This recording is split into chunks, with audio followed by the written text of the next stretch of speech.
Alright,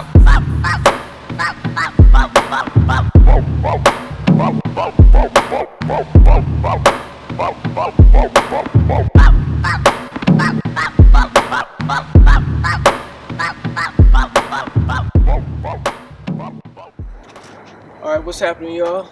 It's your boy T, and this is Cars and Culture. Today, we're going to be reviewing my personal whip, a 2016 Lexus GSF. You see this beautiful white with the circuit red interior. I've done a few things to it, as you can see, so let's get into that.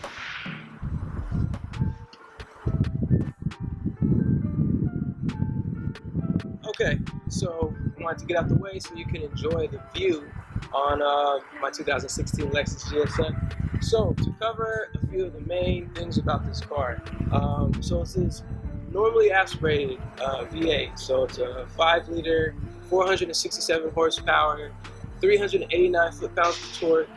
0 to 60 is 4.5 seconds. It's pretty heavy for a full-size sedan, weighs a little over 4,000 pounds. But what I appreciate about this car is it's really the last of the normally aspirated V8 sedans. There's not too many left. Most modern day performance sedans are either turbocharged or supercharged and all-wheel drive. This one's rear-wheel drive. So it's just a really fun, balanced chassis. Also, the main thing that allows this car to handle well, it has a torque vectoring differential, which is adjustable. I'll get into that in a little bit, but that really helps with the stability and being able to really drive this car confidently. Okay, so this has got to be one of my favorite angles of this car. So I love these tail lights, full LED tail lights. I'll show you a little bit when we do a walk around. It's almost 3D the way they stick out right here and kind of make the L shape for Lexus. Factory carbon fiber spoiler. You can see it has this rear diffuser, and I did do the aftermarket Josie catback exhaust. He's a reputable Lexus enthusiast that actually designed the previous ISF and now GSF exhaust for this car. So, I'll rev that up for you a bit so you can hear how that sounds. But yeah, it's just a very unique design. Even the factory exhaust has 4 stacked exhaust tips. It's just a really cool design. For this one, I did add 20 millimeter H&R spacers in the front and the rear. So I'm not sure if you can tell, but just to make sure that the wheels stick out just right. Also got them powder coated satin black. I think it looks really good with white and the other black parts on here, especially with the red interior. So we'll do a walk around to get a little more details. Okay, y'all, so for the walk around, as I was mentioning about these tail lights, you can kind of tell here, look at it from this side. I love that design, kind of 3D. Give you a little more of a look at the exhaust, the Josie exhaust, and if you can tell, hella flush. You see that? See that fitment right there? That's what spacers just make such a huge difference. Do your research on whatever car you have, but when you get it lowered, or if you just want it to just sit right, if it's not going to be a wider wheel, look into spacers. That really it actually helps it handle a bit better too. Speaking of these wheels, let me tell you about these. Are 19 by 9 inch in the front, 19 by 10 in the rear, so a staggered setup. These have the factory 255 by 35 in the front and 275 35 in the rear. These are 15-inch slotted rotors, so very big, 6 piston calipers.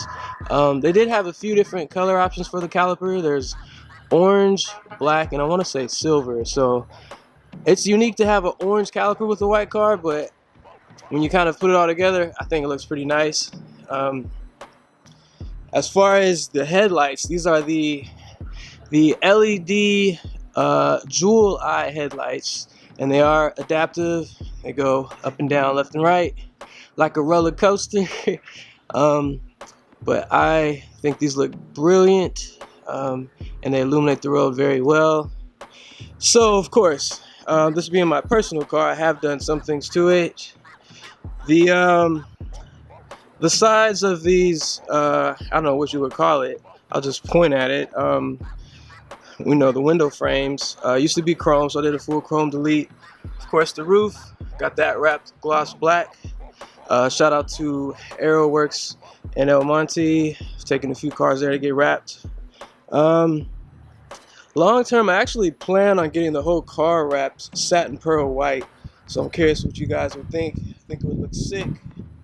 And of course, eventually I'll get some wider, bigger 20-inch wheels. But for now, I have it lowered on Swift Spec R springs. I think it sits just right. You want to see how it fills out that fender wheel gap. There's pretty much none there in the rear, and very, very tucked here in the front. Yeah, man, it's just a really good looking car. And of course, Lexus reliability, so you don't really have to worry about any issues with that. That's as much as I can tell you about the exterior of the car. So let's hop inside. Okay, so now checking out the interior of the Lexus GSF. You know, most manufacturers call their colors very unique colors. Like, I don't know if you saw my last review, the purple for the Challenger Hellcat was plum crazy purple. This one is considered circuit red. Forget what they call for the white, but it's just a really nice interior. It has a lot of different materials. Aside from the leather, there's this Alcantara. You can see the carbon fiber. The whole dash up here, most of it is either Alcantara or leather. More carbon fiber, more carbon fiber. Just super clean. And I'll start it up and show you the gauges in a second. But it's really nice. I really like it a lot. And even the center armrest is also Alcantara. And I'm here in the back seat.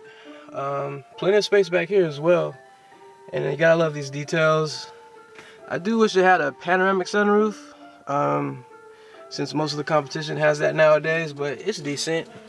Still has the rear AC, and you can charge your phones in the back. But overall, this is a really cool interior. It's very stylish, high quality. I have no problems with it. Okay, so now we're up front, and let's start it up real quick. So remember, it does have the Joe Z exhaust, so it might sound a little bit different.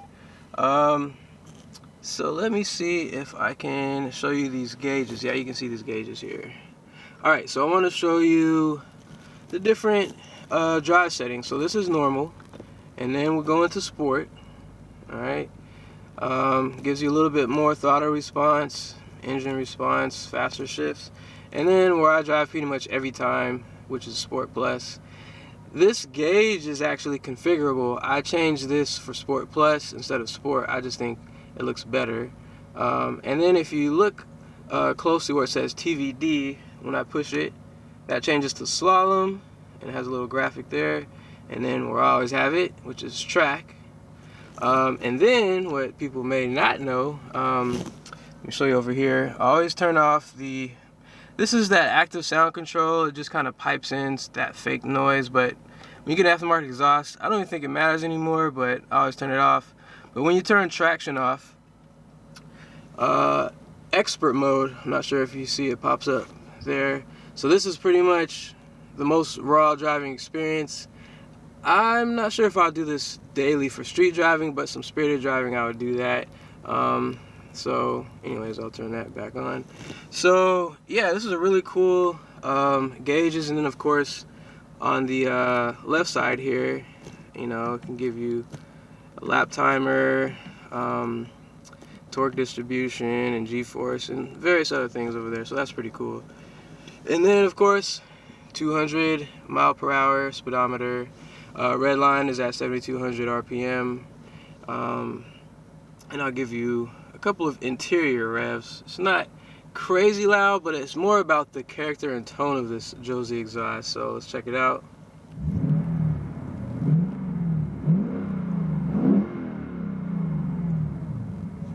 Yeah, so I think that sounds pretty good. And then finally, the dreadful dated infotainment system. Now it is a cool 12.3-inch screen, which I think is great, but this design, which is, I think Lexus finally started changing these, but this, you got this weird like mouse kind of thing, and then you got, you know, these buttons to get around. It's just not the best user controls. However, the screen looks good. The navigation though does look kind of old school. Still 3D, but it's alright. And this does have the they claim 18 speaker Mark Levinson sound system.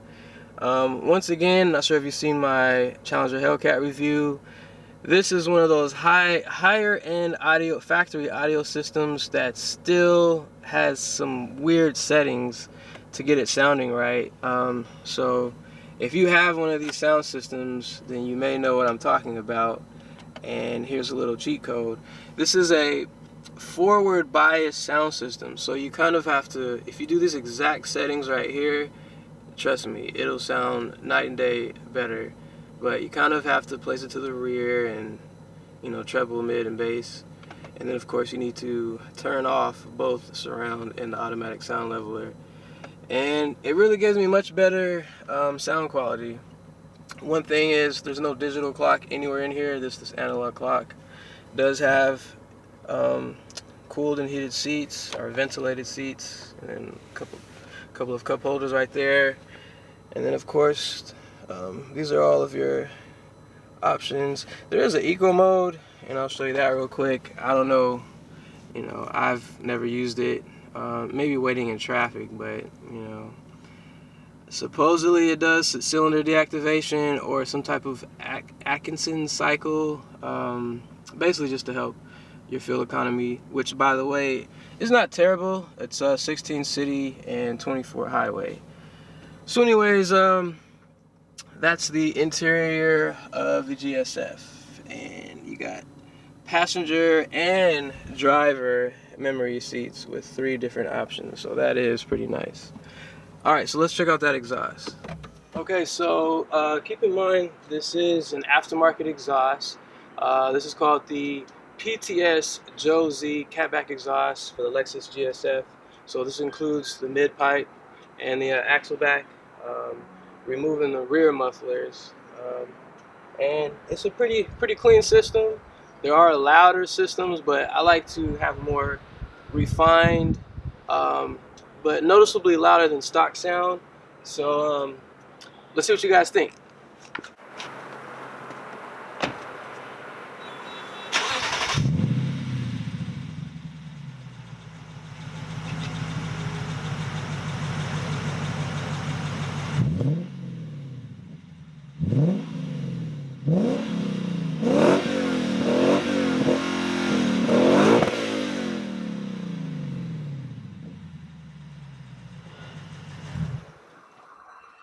Okay, and of course, I gotta show you guys what's under the hood. So once again, the 5-liter, 467 horsepower V8, 389 foot-pounds of torque, 0 to 64.5. This gets 16 city, 24 highway. Yeah, it's really clean. You can't beat Lexus reliability. I see a lot of people get this Takeda intake. Really, the factory intake is actually the best you can get. Everything else is going to cause really no power gains. If anything, you might lose some power gains. Maybe some additional cool intake sounds. But for this particular engine, you just want to keep the intake factory. There is a supercharger kit by RR Racing, somewhere around 10 racks. I'm sure that's pretty fun, but I like the, you know, all motor responsiveness. So yeah, man, this is a very reliable engine. Also in the RCF, and I believe in the LC500 as well. But it's a tune for, has a bit more power. Um, so yeah, that is the GSF engine. All right, now let's take the GSF for a ride. Let's roll. So we'll put it in Sport Plus, torque vectoring differential on track, sound control off. It's like starting up a fighter jet. Manual mode, and let's roll.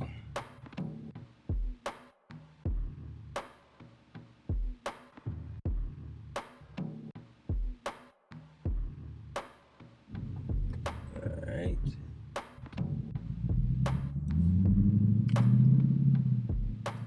So this has an 8-speed direct shift transmission.